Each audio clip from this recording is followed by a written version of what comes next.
सोलापूर शहरात यंदाचा गुढीपाडवा गॅस सिलेंडरच्या तीव्र टंचाईमुळे आणि दरवाढीच्या चर्चेमुळे वेगळ्याच कारणाने चर्चेत राहिला।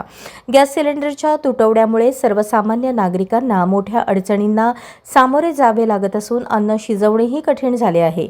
गॅस एजन्सीसमोर नागरिकांच्या लांबच लांब रांगा लागत असल्याने महिलांमध्ये संताप व्यक्त होत आहे। अमेरिका आणि इराणमधील युद्धस्थितीमुळे ही परिस्थिती निर्माण झाल्याचा आरोप आंदोलनकर्त्यांनी केला। यावेळी वाव संघटनेच्या अध्यक्षा विद्या लोलगे यांच्या पुढाकाराने महिलांच्या वतीने गॅस सिलेंडरची प्रतिकात्मक गुढी उभारून सरकारचे लक्ष वेधण्याचा प्रयत्न करण्यात आला। आंदोलनात वाव संघटनेच्या अनेक महिला सहभागी झाल्या होत्या। सर्वप्रथम आपल्या माध्यमातून आणि आपल्या सर्वांना आणि आपल्या सर्व बांधवांना जे काही आपले प्रेक्षक आहेत त्यांना सगळ्यांना गुढीपाडव्याच्या हार्दिक शुभेच्छा।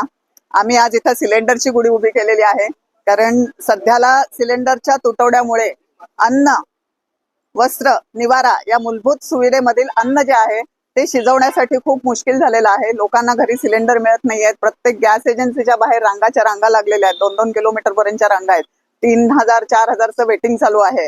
आणि हे का उद्भवलं आहे तर आपण आता सरकारला दोष देण्यात पण काही अर्थ नाही। आपण सगळेजण बघतोय की इराण आणि इस्रायल या दोन देशाच्या युद्धामुळे सगळेच देश भरडले जात आहेत। आणि हे देश भरडले जात आहेत का तर ह्याच्यात सगळ्यात महत्वाचं म्हणजे गॅस टंचाई होत आहे। आपण इतर कुठलीही टंचाई आपण सहन करू शकतो। एक वेळ पेट्रोल पंप नसेल, आपण घरात बसू, पेट्रोल पंप बंद असतील किंवा कोविडच्या पिरियडमध्ये आपण बघितलं सगळं काही बंद होतं, आपण सगळ्यांनी सहकार्य केलं, सगळेजण आपण घरी बसलो।